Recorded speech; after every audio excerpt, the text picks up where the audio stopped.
Hi, I'm Kimberly Gladden, Director of Discipleship. I want to welcome you to today's webinar. Got another great conversation planned for today. We're going to discuss relational discipleship. You know, I posed the question on the invitation, can you have relational discipleship without having relationships? And today we're going to talk about it. We're streaming live from Facebook, YouTube, and if you'd like to enter the conversation, we'd love to have you come in the chat room on YouTube, ask your questions, offer your comments, make your suggestions. It would be great to hear your thoughts. So please join us in the chat room and watch us on Facebook and YouTube.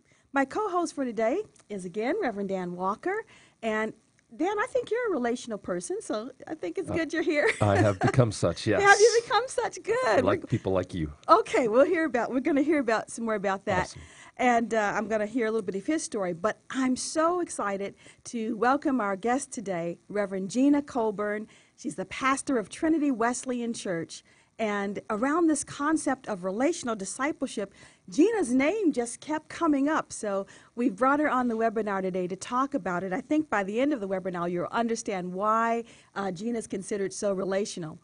Gina, welcome. Hello. And glad to have you with us. I just want to remind our listeners that as we begin this conversation, we are talking and working our way through the 5 discipleship prompts, those questions that you can ask your church model, and even ask yourself. And that is my discipleship or my life as a disciple, is it intentional, relational, holistic, multiplying, and lifelong? And so today we want to zero in on being relational. You know, most churches are probably more fluent in one area than another. It's almost like the 5 love languages. You know how you can speak, usually one is your core one. Same thing for churches. As we look at these 5 prompts, there's probably one that you're stronger at, and maybe one that needs to be a little bit more developed. So today we're going to zero in on relational discipleship. So Gina, let's talk. First of all, your church has experienced dramatic growth over the past 4 years. You've gone from 60 to 400. So, I mean, that's the first thing we want to hear about. Tell us a little, what happened? Tell us the story. Well, I have been at Trinity now for 4 years this August, and when I came, the church really needed some direction and kind of a restart as they were just trying to figure out where they were, who they were. They're in a great location. We're right off one of the main highways in the Lehigh Valley.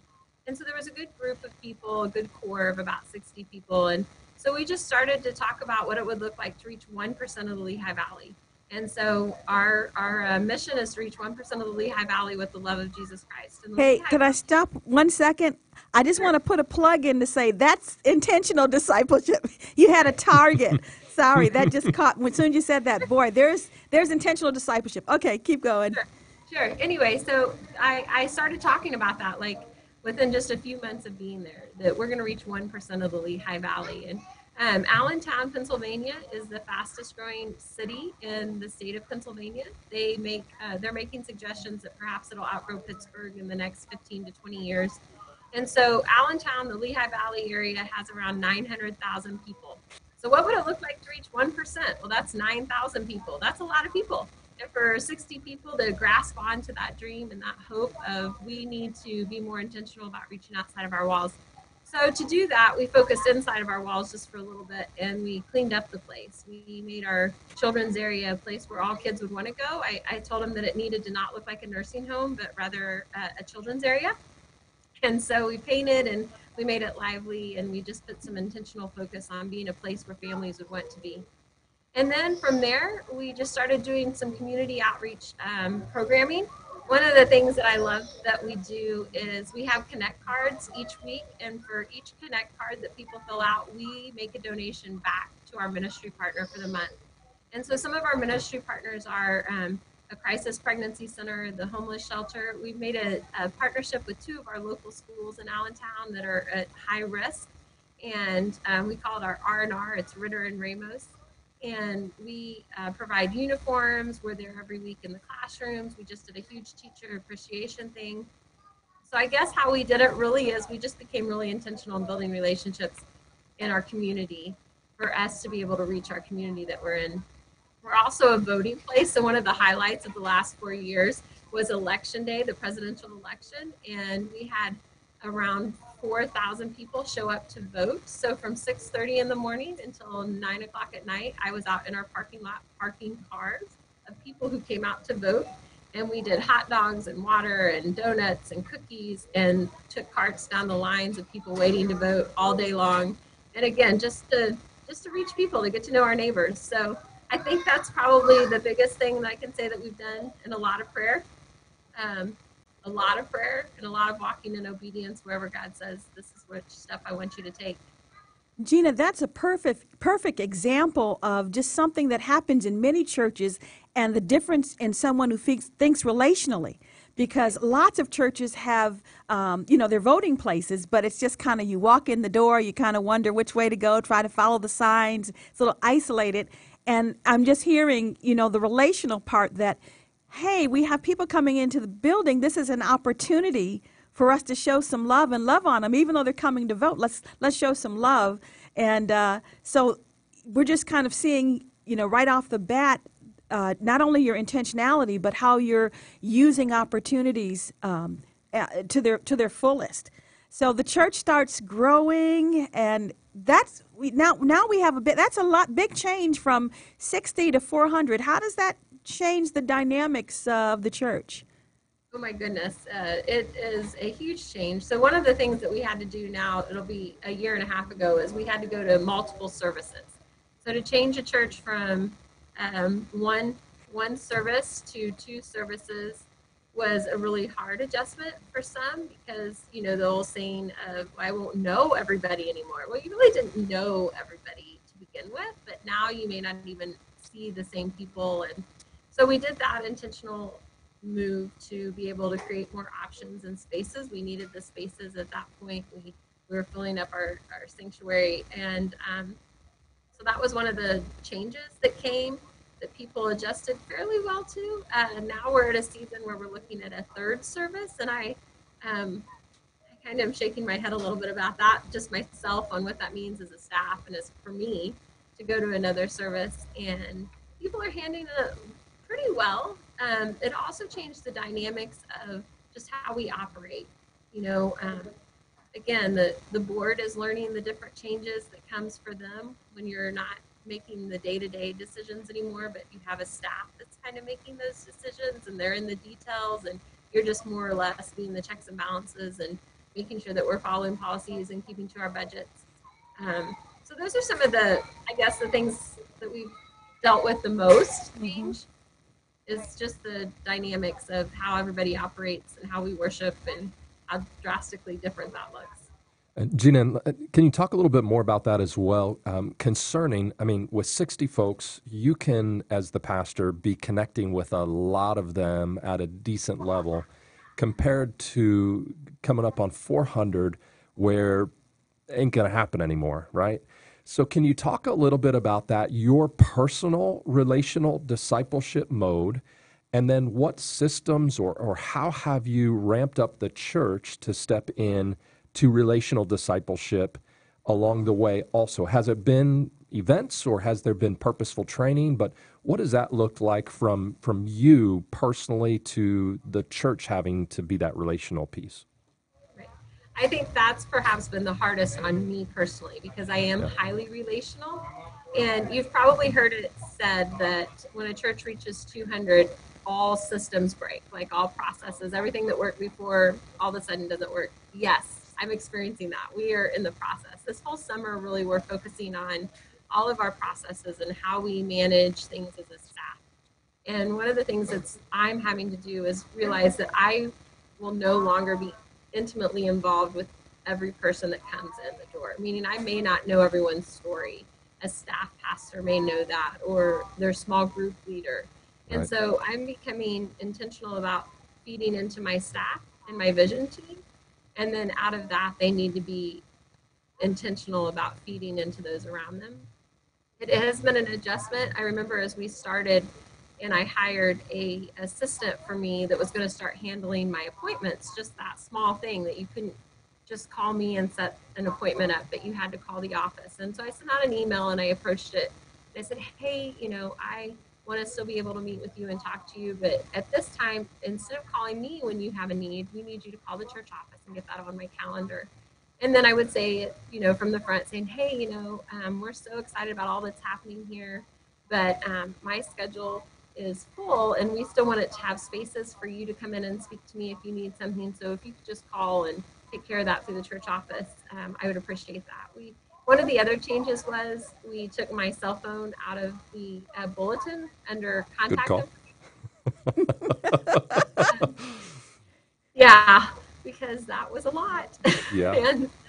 and I'm still kind of reeling from some of that because it was in there for a while. So now I kind of go back and forth with, do I need a new cell phone number? Because a lot of people still have my Still number. have it, yeah.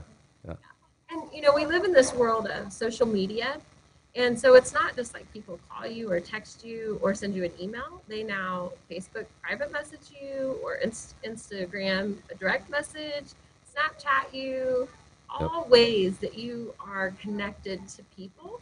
And so I try to manage that well. I used to, if I got a private message at 10 o'clock at night, I would answer that. And now I'm like, no, I don't. Can't. It's okay that this waits till morning or Right, yeah. or whatever. So it's been an adjustment, I think, for everybody, and one that we're still, I think, trying to navigate a little bit. Yeah, and one follow-up question with that. You seem to be very relational from the front in the church. Yes. You enjoy interacting with people.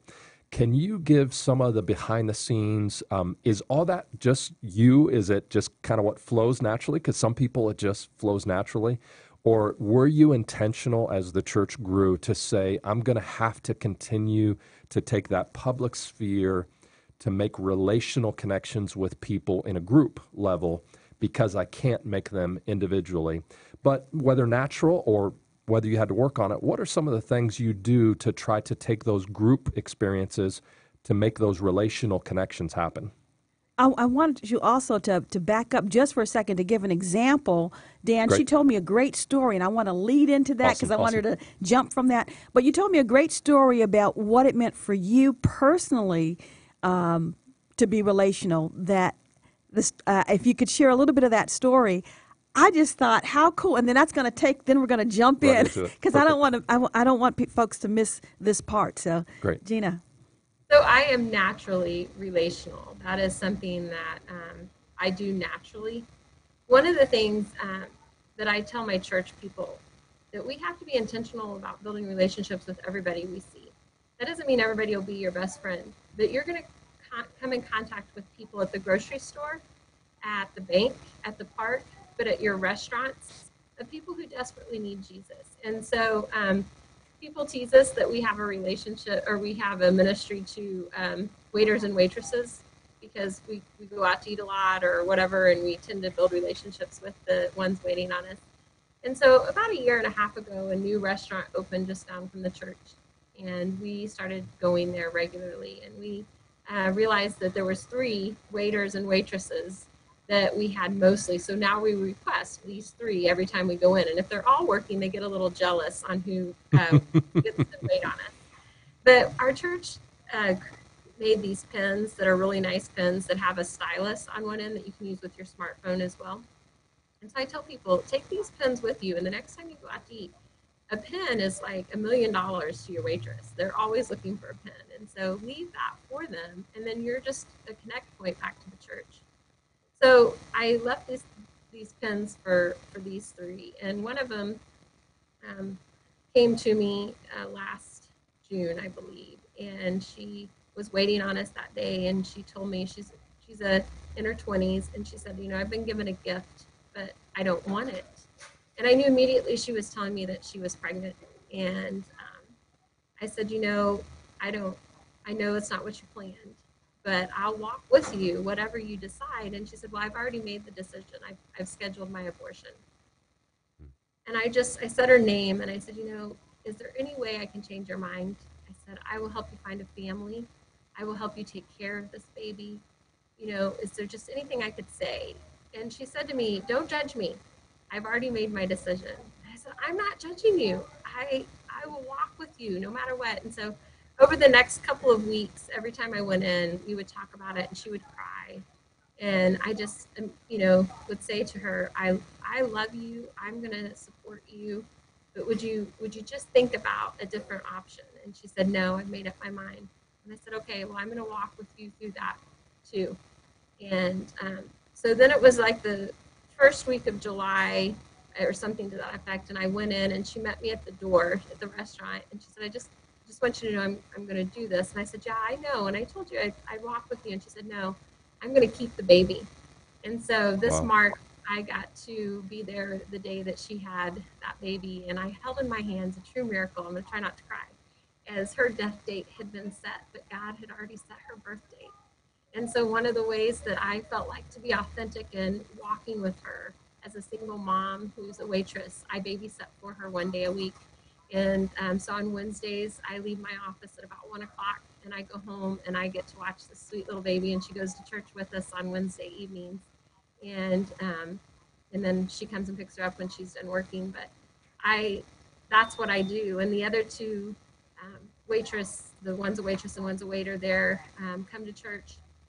One's another single mom and she has a little boy and she's never been in church her whole life, never. So when she walked in at the age of 21 with her 3-year-old, she had no idea what to expect. And we have great conversations. She's good for me. The things that she asks about when she comes to church that she has no recollection of what it would mean, or she doesn't even have any context. It helps me to make sure that I'm not talking churchy and I'm talking to people who don't know what this thing is that we talk about. And so that's just one of many stories. But yeah, I'm highly relational, and how that kind of translates back into my ministry is I can be relational from the front because it's who I am, but now I even find that I'm more intentional about that because I do want people to be able to relate to me and to know that I care about their story and their life, even if I'm not walking day to day with them, if that's now someone else in the church. That's great. And I think, go ahead. I'm sorry. And any particular things that you use from the front that you could share with us of those particular things where you say, if I'm able to do this, my love and care for them will be displayed, not manipulating the crowd, but instead revealing to them because it's your heart, right? But any particular things from the front that you are able to do to bring that across? My whole family is involved in my ministry, and so my husband is my worship and arts pastor, and both my boys are on the worship team. My daughter is one of the main workers in the children's department, and so I think one of the ways that I continue to show that I am just like them and being relational is I bring my family into it, and we talk about the struggles. I just did a sermon last week. We're in a sermon series called Friendology, how to have healthy relationships in today's culture and in today's world. And so I said, do you know what happens when a pastor is going to preach on healthy relationship in their home, like in your family? It means that you and your spouse are going to fight all week. That's what it means. Just to say, look, I'm normal. I'm right here with you. It's not been a good week at my house, and I'm going to get up here and preach today on how you should have healthy relationships inside your home. And you should know that I didn't have healthy relationships this week. We did have healthy relationships because we worked through the conflict. But, we're just like you, and we're in this together. And so I think just being real with where I am. I hear that a lot from the people that go to our church. They love that I am authentic and real, and I don't try to be something I'm not. I don't think that works. I don't think anybody wants that anymore. They want to know that you're struggling with the same things that they are. That's fantastic. I don't know if that answered your question. Absolutely, that's great. I appreciate it too. I think it's really good. Gina, just want to kind of circle back a little bit now and even piggyback on what Dan was kind of getting at earlier. Sometimes you have like a very relational pastor, but how does that translate into the DNA of the church? How do you get your heart into your leaders, into your the rest of the congregation? How does that translate? Or have you been able to pour that? Not that they're all going to go babysit on a Wednesday afternoon, but how do you translate that? Well, I think one of the things that I did at the beginning, and I'm trying to figure out how to do that now, is every month I did a coffee with the pastors in our cafe area of the church.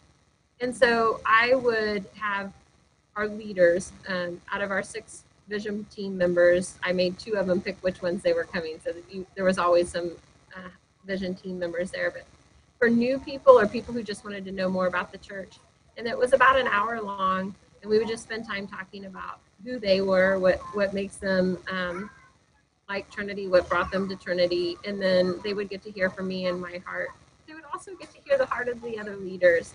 And I think through that process, the other leaders really learned how to communicate with people in more of a relational way versus a business way. I think sometimes we can become pretty businessy in the church and pretty churchy. And we forget that these people really just want to live in community. I say a lot that we should be more welcoming than the local bar. And so why does everybody want to be at our local bar or the local gym? It's because people are talking like them and to them and trying to live in community with them. And why can't we do that in the church? It doesn't need to just be this awkward thing that people walk into on Sunday morning where we have a sing along and you have no idea what the person up front's even talking about.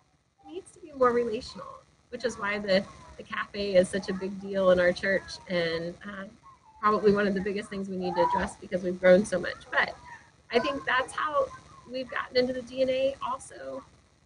I changed board meetings and vision team meetings to be highly relational.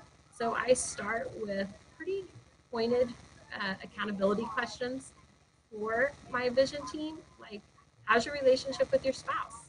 How's that going? When was the last time you prayed over your spouse? When was the last time you shared your faith? We set goals as a staff and vision team on how many people we're going to invite to church, and like before Easter, from January to Easter, we made a goal of 100 people. Between now and July, we have a goal of 200. How are you inviting people? This is more than just, dropping a card. This is building a relationship with someone that you want to see come to know Jesus Christ. The other way that I think we've done it from the church level is about once every 2-3 months, we'll have them be intentional about saying, who's someone in your circle that you know needs Jesus, and I want you to write their name down, and you're going to hand that in, and I'm going to be praying over them. But when that person gives their life to Christ, we're going to pull the name out, and we're going to celebrate that. And so I think just, being intentional about me always talking about, you need to be talking to people about Jesus. You need to be building relationships with people. And some of the other ways we've done that, we started a Zumba program.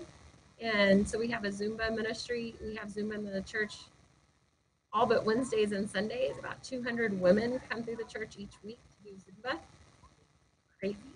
And yet it's how we build relationships. And I'm in the hall and I'll walk down and say, hey, how's everybody's day going? And, that sort of thing. And some people say, well, I don't have the space to do things like that. We're using our fellowship hall as the place where they do Zumba. And we had an Eagle Scout project come in and put all new flooring in that's hardwood, and it works. And so we don't have a gym or anything like that. We're just trying to be creative in our ways that we can reach into our community. And people have really, really bought into that. And even the new people that come in, they immediately say, wow, this is one of the friendliest churches I have ever been to. I mean, as soon as you walk in the door, someone is talking to you, and it's not even their job. Is this something you've stressed in, like, say, in the meetings that you've had with folks? I mean, is there like an intentional strategy, or how has this come about that you would have that kind of reputation of being such a friendly church? It is. It's something that I talk about in our membership classes. It's something I talk about in my sermons. Like, I try to, at least in one of the sermons, first sermon series, to talk about being relational and how we're going to use that for evangelism. I don't know that the word evangelism is a real popular word with the unchurched, so I don't think they understand that, but they understand community and they understand relationships, and they are longing for healthy relationships. They're really longing for someone to be authentic and love them. And, authentic doesn't mean, I tell people this all the time, authentic doesn't mean that you say everything that you think. We can have filters, and we can have relationships with people that are different than us. I am very intentional about that as well, that we're going to cross party lines, socioeconomic lines, all of these things. We're just not going to like people who look like us, act like us, vote like us. we are actually going to build relationships with all sorts of people. And God's just been opening so many doors because of that. And so I am very intentional in that. Would I say it's a strategy?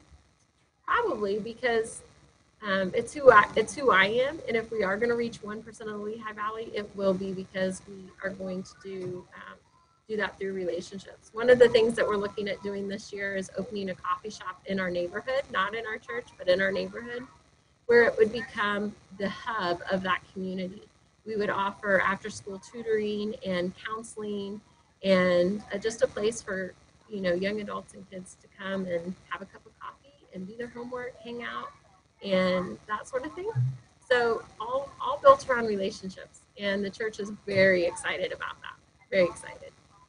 That's great, and I love hearing the intentionality. And you started talking about the people who don't look like us.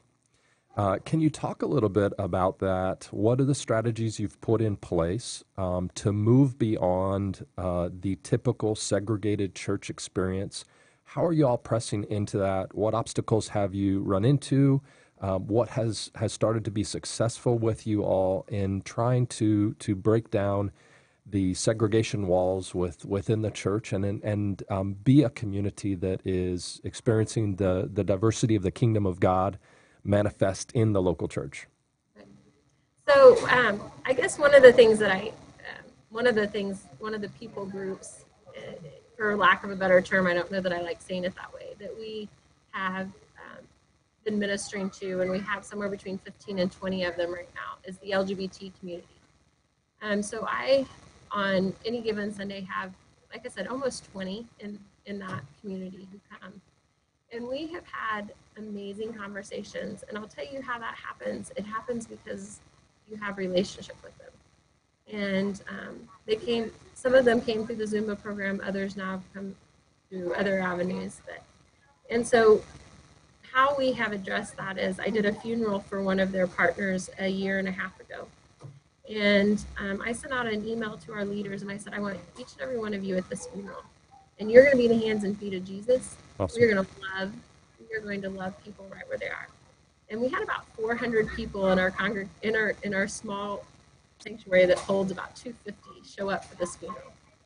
And a couple of the leaders and I stood at the back that day and shook hands and loved on people. And I would say probably I had over 150 people say to me, either shake my hand or hug me and say, I've never heard that Jesus loves me. And it was just unbelievable.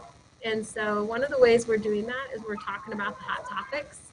We're talking about the things that I think that kind of create barriers. We did a whole sermon series on racism. Great. And said, look, this is not okay. This isn't who we're going to be.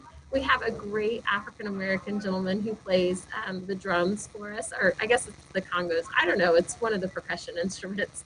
And he is on the stage every week, and we love him. And because of that, his heart, he gives me a different perspective, and he talks to me openly and honestly, and I talk to him openly and honestly about what it means to be a white female leading a congregation, And it's funny because in those conversations, the only thing I can relate to is that being a female pastor isn't always fair. We have some barriers that perhaps our male counterparts don't engage in.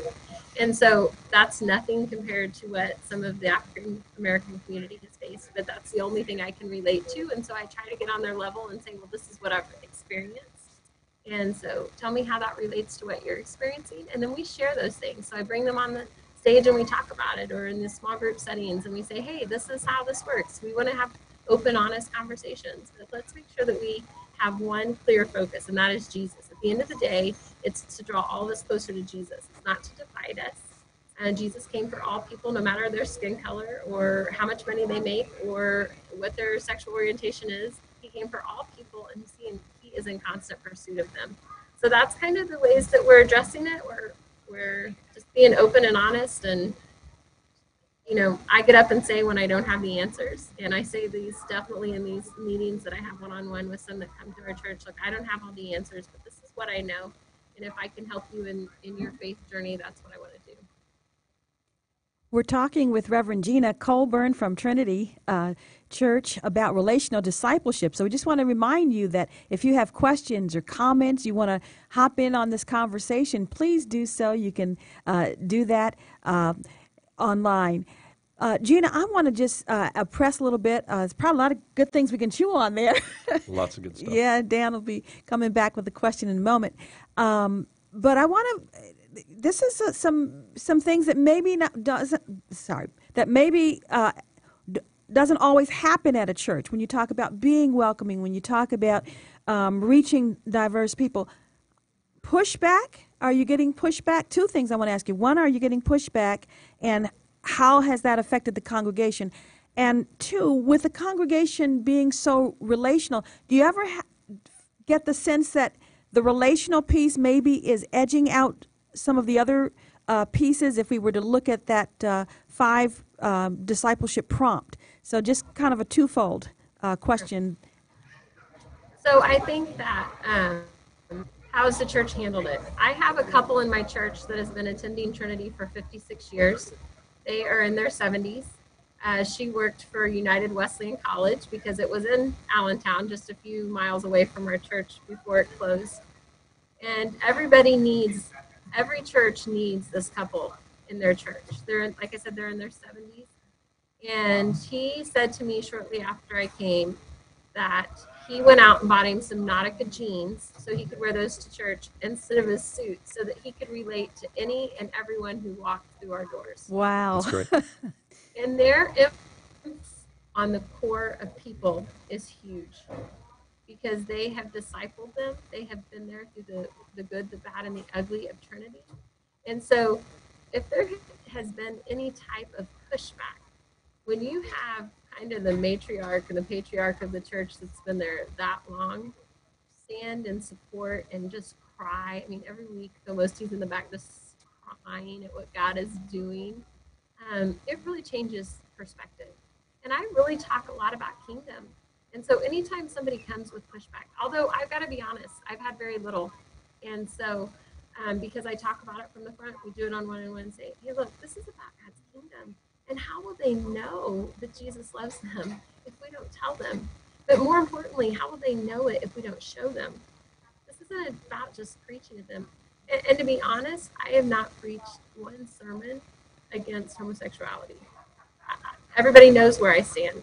We talk about what is the biblical form of marriage and how God designed that. But to get up and just say, this is sin, and, they know that. They know where I stand. And the one-on-one conversation, especially in the last 6 months, oh my goodness, I wish I could share them, are powerful. And so pushback, I'm not experiencing. More questions on how they can adapt their way of thinking. So some of the older ones that come in and maybe are just like, I don't know what's happening, they're coming in with hearts of, I want to learn and I want to be able to change so that we can continue to reach people. And remind me of what your second question was. I'm sorry.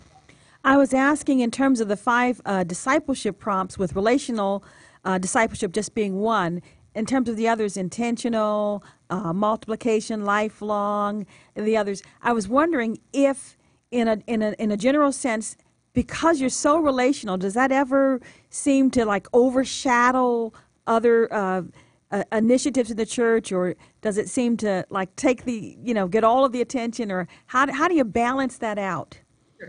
So I think one of the ways that we have grown this much so quickly is because of the relational piece. So the other pieces have probably suffered, which is why we're looking at this summer revamping kind of everything that we do so that we can be more intentional, that we do have a process from the time someone walks through our door to the time they leave or die or whatever of discipleship. And so those are things now that we're working on getting in place. Last year, we did do an intentional kind of next step program for those who had just given their lives to Christ, that were kind of basic beliefs and prayer, worship, devotions. What does it mean to be a Christ follower? Followed up by a little bit deeper study and then a spiritual gifts testing. So yes, I think that some of that can be pushed to the side, and we realize that what grew us to this place will also not continue to sustain us if that's the only piece we focus on. And so I'm in the process of hiring more staff and trying to get just hands on deck to do some of these things. That's, we just celebrate with you what's happening there. And as I was saying earlier, we brought you on to talk about your strength in this area because there are a lot of people, it's all so natural and organic with you, but there are a lot of people that this whole relational piece doesn't even come into play. So wanting you to, hear from you about what it's like to lead with relationship. And obviously it's working. If you have gone from 60 to reaching for almost 400, there is something about that because there's some people who would dismiss that. Dan, I'm going to turn to you for just a second here and ask you, when we start talking about relational discipleship, what comes to your mind? So before I answer that, let me just backtrack a little bit because, Gina, I'm glad you brought up that you are a female. Which is great. I am so excited that I am with two great women leaders in the Wesleyan Church, pastors, ordained ministers, and I just want to take a minute to say I really value who you are, and I love that the Wesleyan Church is a church that says we believe in your calling.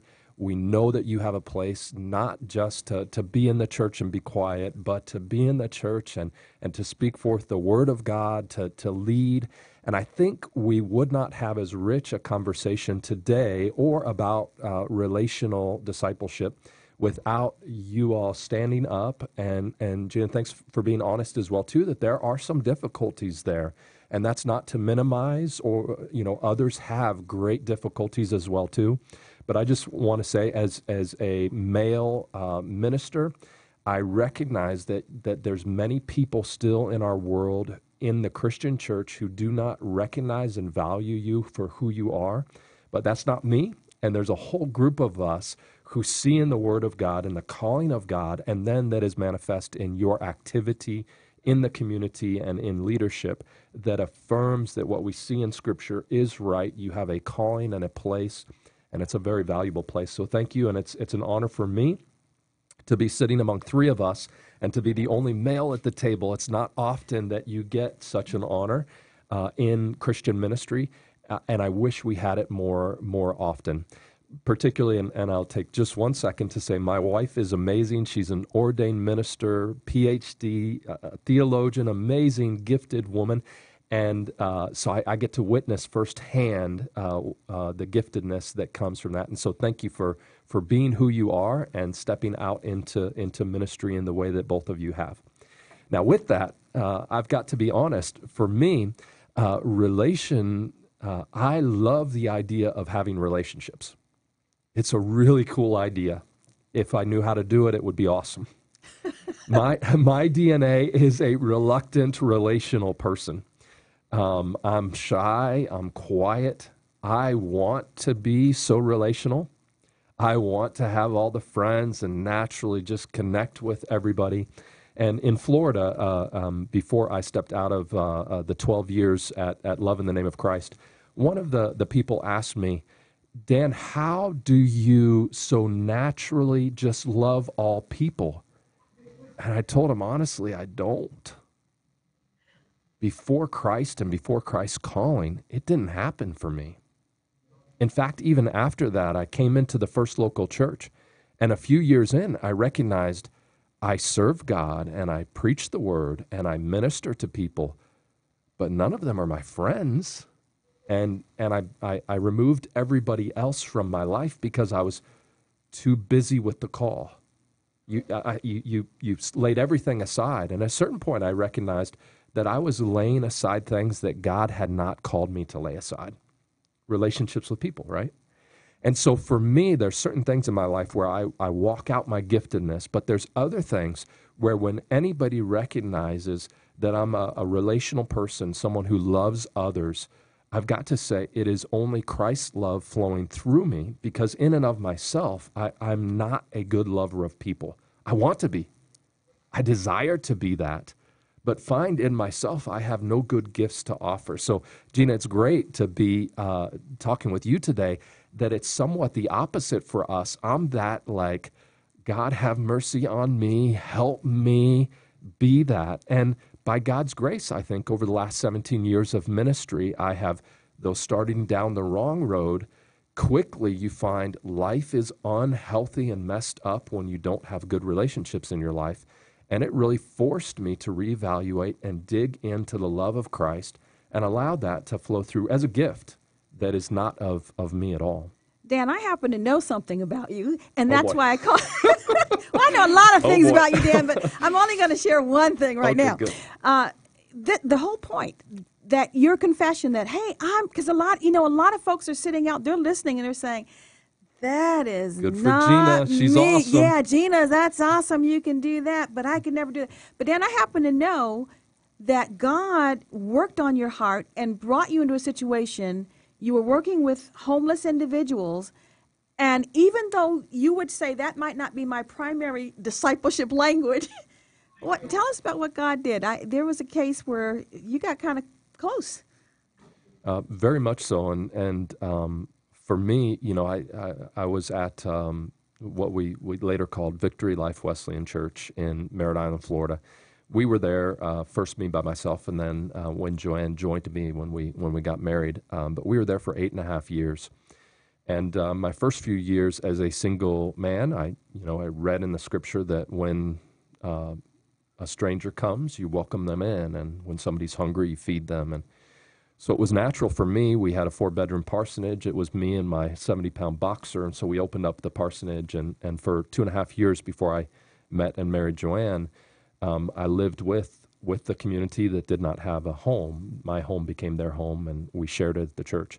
And honestly, when I was coming up to becoming married, I looked at my life, and there was my friends of the past.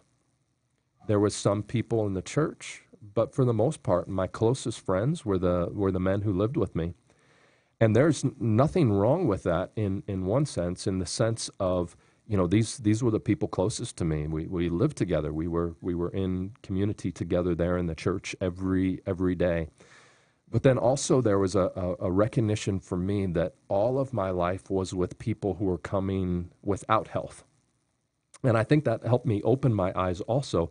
It's really easy to judge people who are stuck in cycles of poverty, particularly generational poverty, because they want freedom but don't know how to get freedom, so end up making bad decisions.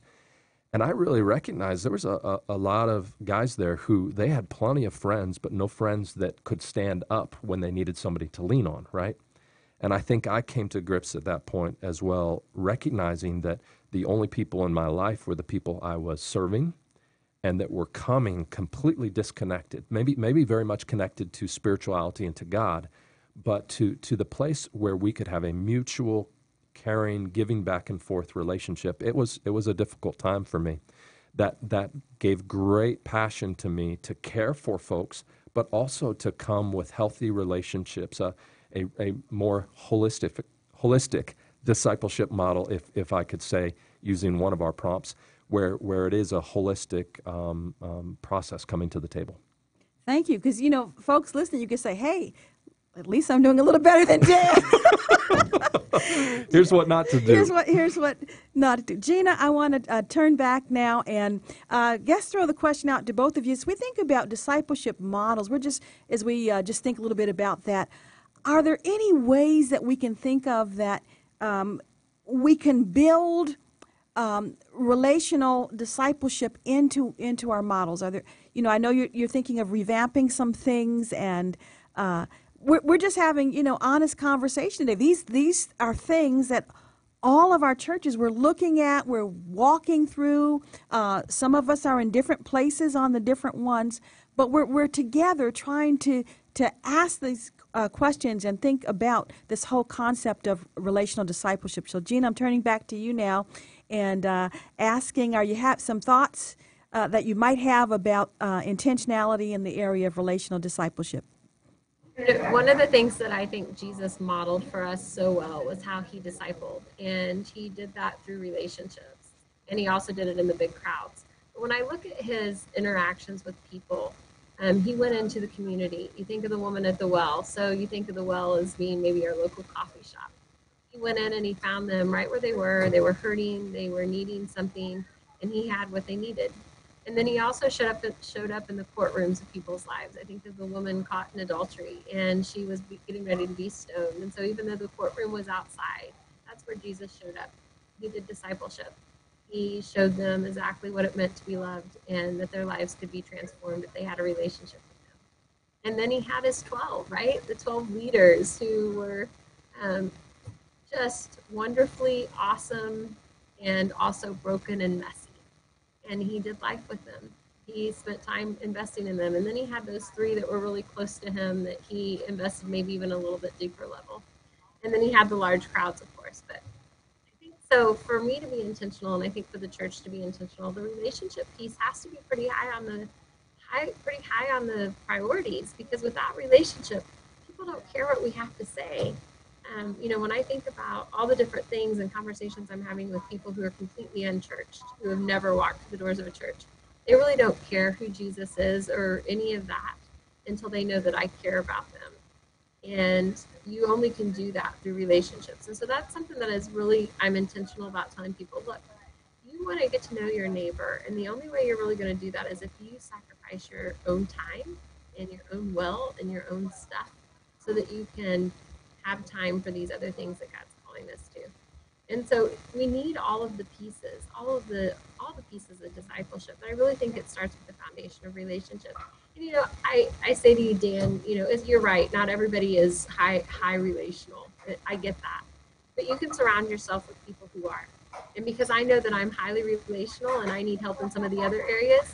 I mean, my staff is relational, but not near like I am. But they're great administrators and they're great behind the scenes. And so I think knowing our strengths and weaknesses as leaders and how we can tap into those so that we can be effective in what God's called us to is very, very important. And also understand that He is going to stretch us in those areas that we're not maybe as good at as others. And so we can learn and continue to grow and continue to do His kingdom work. I think that answers your question.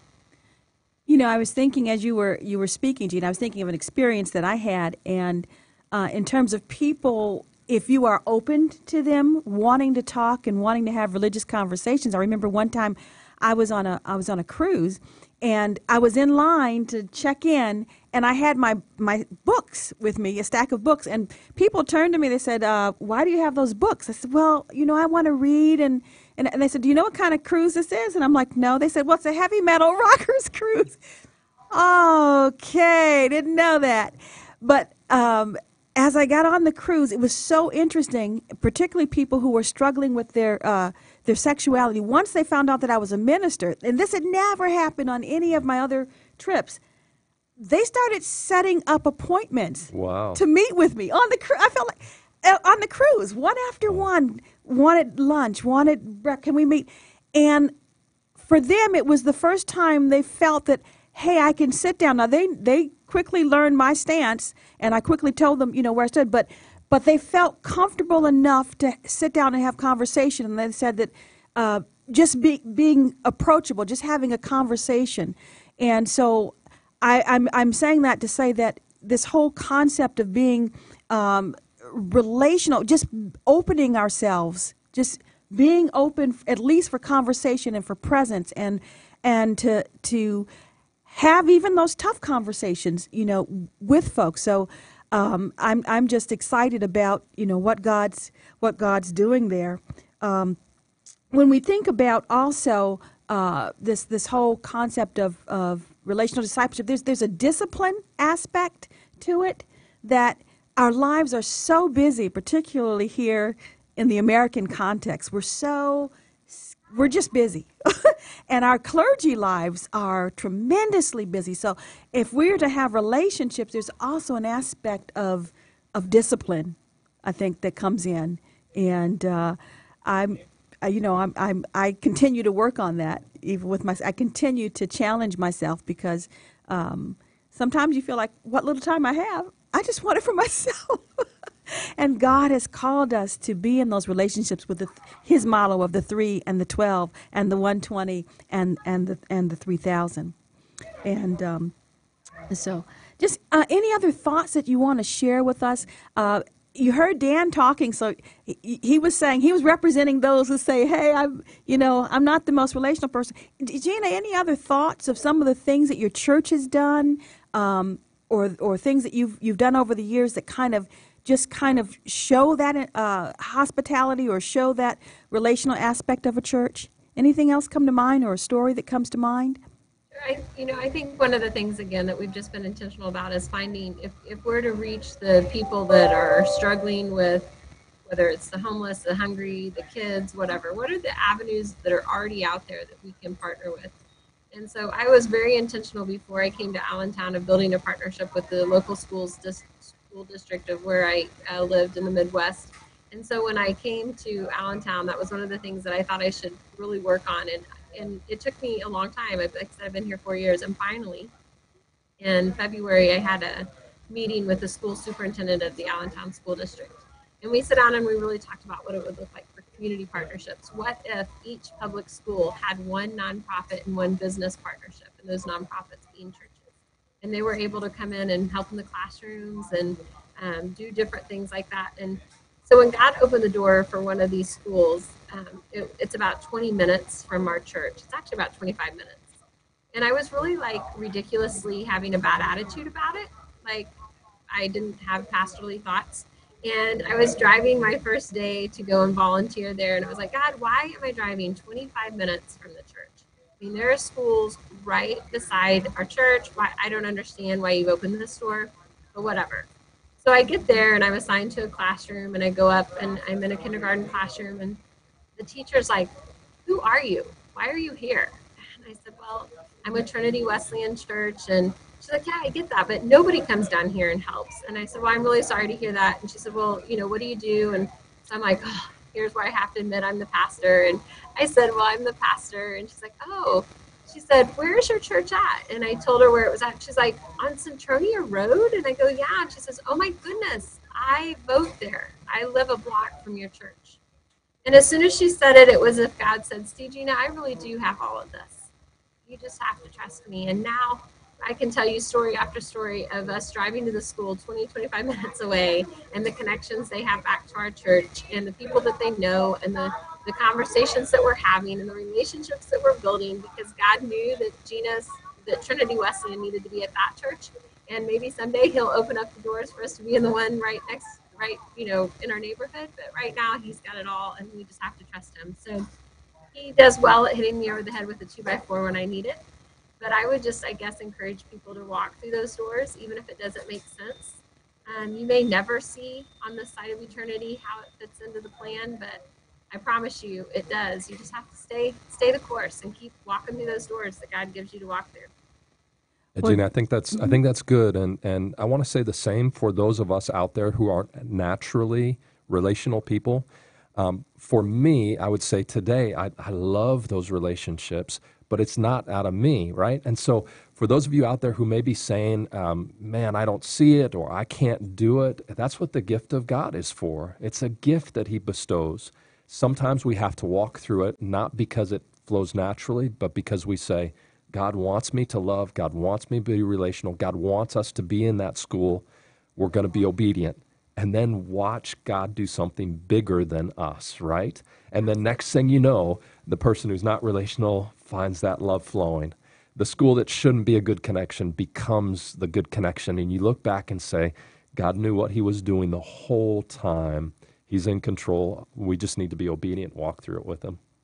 Dan, that's really the point of the prompts, to ask us to allow God to look at our discipleship lives, look at our discipleship models, and help us in those areas where we need help. And he, relational, I'm real relational, but there's some other areas that I sure do need the grace and help of God, and that's what our conversation's about. Gina, I want to thank you for coming on today. I want to thank you for being so open about your journey, and we're just celebrating with you all that God is doing. That's just remarkable in today's context, to go in such a short time from 60 to almost 400. That's a remarkable. In Allentown, PA, of all places. So it's wonderful. Thank you for sharing your story.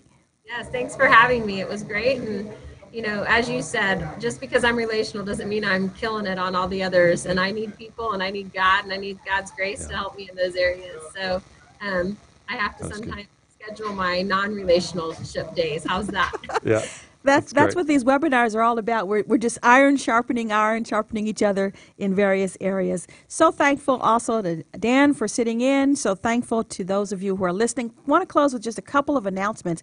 I want you to put on your calendar. Our next webinar is scheduled for Thursday, July 19th at noon. So if you want to go ahead and kind of protect that space on your calendar, we're going to have another great conversation. This time it's going to be about holistic discipleship. What does that mean? And I attended a wonderful festival of discipleship at College Wesleyan Church. So I just want to send a shout out to them we had a great conversation, great speakers, and I want you to keep your eyes open for the things that are happening around the Wesleyan Church in this area of discipleship. Lastly, I want to say that some of us are leaving for the Discipleship Cruise Conference on Monday, and we do ask your prayers as we are going to be doing some intensives and some deep dives into discipleship issues. It'll just be at sea. So blessings and God's peace to you. I hope to see you on July 19th.